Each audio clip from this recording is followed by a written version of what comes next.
In this episode of Mighty Car Mods, we're going to teach you guys how to make a cheap-ass lip kit for your car for less than $8.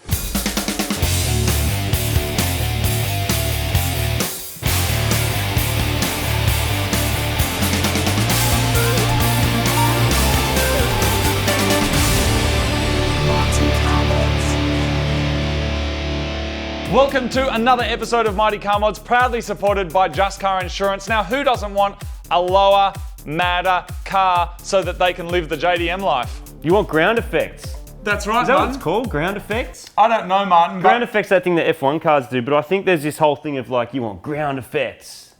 I don't know. I think what you can do, Martin, is you can trick the balls and trick the brain. Trick the eyeballs. Yes, but if you can't get your car lower, you can make the body appear lower by putting a lip kit around it, which is why today we're going to be doing a budget front lip install using garden edging.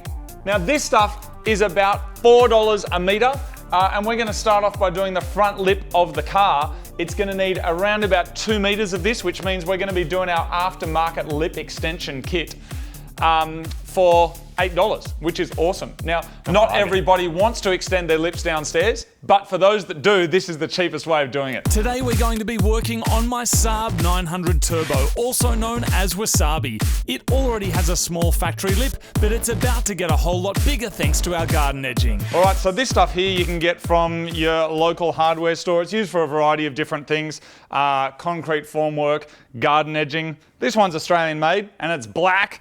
This one here is 100 millimeters. You can get 150 millimeters as well, depending on how hectic you want to go. Or there's a 7.5 centimeter one. Now, our basic plan is going to be to unwind this and see how much we need to loop right around the front of the car like this. And I reckon it's going to be around about 2 meters. And then we punch some holes in it, attach it, and our car should actually be looking mad. There's a couple of different ways that you'll be able to attach your garden edging. It's actually like a hard plastic, even though it looks like rubber, but that's a good thing because it's really solid. You can use tech screws, which is the easiest way, which is just grabbing a screw and drilling straight through it like a self-tapping one. They do have a habit of falling out. And they can rust as well, which is a little bit annoying and just doesn't look as classy. And a lot of body kits you also see people using rivets, which for this case is actually going to work really well. So the idea with a rivet is you drill what you need through the plastic and then you grab a pop rivet and whatever you want to attach it to, you put the rivet through it, you put it through your little bracket in this case, you grab your rivet gun. Now look, there's all sorts of different ones you can get. There's manual ones, there's air powered ones. You throw it in there, you pull it tight, and it snaps off automatically, like that. And that is a really, really solid way of attaching this plastic garden edging to like a little metal bracket or whatever. That looks awesome, man. Yeah. People may remember that's the way we put the body kit on our Bodgy 180 on our drift project, remember? Yeah, it just looks really neat. Like that actually looks cool. You can do rivets and it's even part of the design. You can sort of do rivets as much as you want to make it look all mad looking, and they're really cheap, and a rivet gun's like 30 bucks and then the rivets are $5 each. And the options we were talking about was tech screws or cable ties or these. The problem with tech screws is, they can fall out, like you see it all the time. Cable ties, you've kind of got to get round to the other side, which in some cases is not as easy, but that's just clean and classy. Yeah. Just like a Saab. The first step is to clamp it on temporarily and measure out how much you're going to need. Is it going to look mad? Yeah, I think so. Dude, it is going to look really good.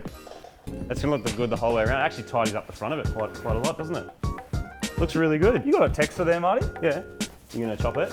Oh, I'm just going to mark it with a little bit of extra overhang so that then we can just get rid of the rest of this. Wow, that looks really good. Oh, do you want me to hold it up? Oh yeah, can you just hold it up kind of where it needs to go? I'm a little bit shocked actually. As long as this rivet's on all right, this is going to be the business, my friend. Aftermarket front lips can cost hundreds of dollars, so if this works, it's going to be freaking awesome, plus it'll be super durable. This is the stuff that goes in between your lawn and your garden so that you can run your mower along it, it's not only meant to be in the sun, which is why this stuff is like UV protected, it's also meant to be getting smashed with power tools. On your rivet you get the diameter, which in this case is 3.2. These ones are a bit bigger, 4 mil, but the number you're looking for is grip.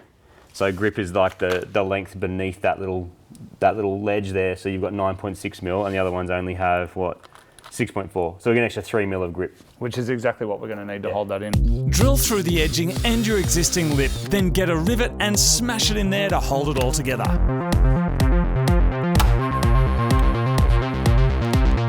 Rivets are a really popular choice for adding parts to boats, planes and cars, and you may have seen us using them in the past when putting together our budget 180SX drift project. Yes, rivets are mad, and Marty is a massive fan. Do you know who else uses rivets? Obviously not. Dudes who work on aeroplanes, man, and dudes who work with sheet metal. They're lame. Hey? They're lame. Yeah, they are. Or AIM. Licensed aircraft maintenance engineers. That's right. Lamies. That's right. But yeah, they like to do repairs on airplanes. You probably notice when you get on, next time you get an airplane, like have a look around, there's rivets everywhere. Yeah. Because it's all aluminium and super lightweight. And just because the frogs have taken over, man. What do you mean? There's just rivet everywhere you go. Holy shit. It's like the lamest joke you've ever said. Thanks, man. You could measure these out if you want to be really neat, but we are just smashing them in by eyeball. The next thing that we have to do is just trim this off so it's the right length, and also try and make it so it follows that curve that is already there for that super factory aftermarket look. But that may or may not be easier to do before this is actually attached to the car. I was going to do it first and then just thought, I think it's going to be easier like this. So I'm basically going to follow this line down and then mark that and have that go straight around there like that, and then just trim that down. And that is going to be a mad budget lip kit extender. Trim off the end at whatever angle suits your wheel arch, and then get into it with some sandpaper to clean it all up. So for a lot of people, there's actually kind of an aesthetic look about making sure all of your rivets are fully exposed like that. For me, I want to black them out. There's a few different ways you could do it. You could paint them. I'm just going to use a Sharpie and literally just go around and color those in like that. I don't know how long that's going to last, but it's just going to help them kind of drift away into their new home without being too visible. And that looks freaking awesome. $8 plus some rivets, less than 10 bucks, and your car now looks $1 million. That's a good return on investment, my friends. I am left-handed, Marty is left-handed. Cut and clean up the other side and your lip is done. Man, that has surpassed my wildest dreams. It looks so good. It just looks, This stuff is awesome. it's cheap, it's easy, Yeah. it's quick. Yeah. And like minimal tools, rivets, drill bit, drill, some cutters. It's nothing. I reckon we should keep going. Dude, of course we're going to keep keep going. going, like- We're going to do the whole car. Ultimately, what I would like to see is this stuff kind of, instead of just sitting like that, we actually kind of go wide body and kind of extend it out like that. Catch the light with it as well. That'd be so awesome. We've decided to do the rest of the car to give it some more mad aero street presence. Again, we're measuring it up, and then we're riveting on small brackets, which we'll use to attach the garden edging to the underside of the Saab. Once all the brackets are in place, we can attach it to the car. But there's a small problem due to the design of the Saab. We've just realised that we're going to have to cut the edging so the door can still be used to take your passenger to that swingers party, which means it doesn't look as classy as it could, and it's going to be hard to keep the pieces lined up. And while this would work on most cars, it ain't gonna fly on this dentist jet. If the door was inside a frame and you could just have one piece without the cuts, that would just be the best. But let's get real for a second. The front lip is killer. It's cheap, it's easy, and a fun DIY project for the front of any car. So that is a mad project that you can do on the weekend, or maybe even after school, or before work, or depending on what you do. The mad thing about that is you can get on e-balls and you can flick yourself away until you find something that's going to excite you, but really, you're just getting the same stuff, aren't you? Like, that stuff's probably getting pumped out of the same factory. Oh, that said, that's Australian made, the stuff that we use, but a lot of the stuff you buy is all coming from the same place. A lot of the time, it literally is that same thing, particularly universal, one size fits all. Like, if you're going to go and buy a specifically made body kit for your car, they can cost thousands of dollars, and that's fine if that's the road you want to go down. If you are just going to go and buy like a one-size-fits-all lip kit, it probably is just the same thing, and by making it yourself, you know it's going to fit properly, because nothing looks worse than when you buy a universal one-size-fits-all and it's all hanging off, and You know, I think And, there's something and in we that. know that this like one size fits all thing, it's like, Bolt on. yeah, it doesn't usually work. So there it is. It's a mad project. It looks awesome. I'm very happy with the result. My Saab looks lower than it did before, which is exactly what it's meant to do. Ground Plus, effects. I'm sure it's giving me some mad aerodynamic. It's not doing anything. Let's be honest. It's not doing anything, but it makes me feel good. And that's what And it's cars fun, are all and it's about. fun to do. Like this kind of stuff is so much fun to do. Exactly. Yeah. And that's why we can't take our cars too seriously, people.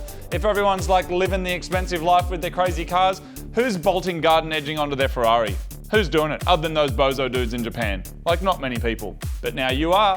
So congratulations. Well done. Follow our balls on Faceballs. Faceballs.com/Mighty Car Mods. And yes, we do ship anywhere in the world, anywhere in the planet. Takes a little bit longer for things to get to Antarctica, but yes, they do get there eventually. See you later, everyone. I'm going to go eat myself some mad parsnip.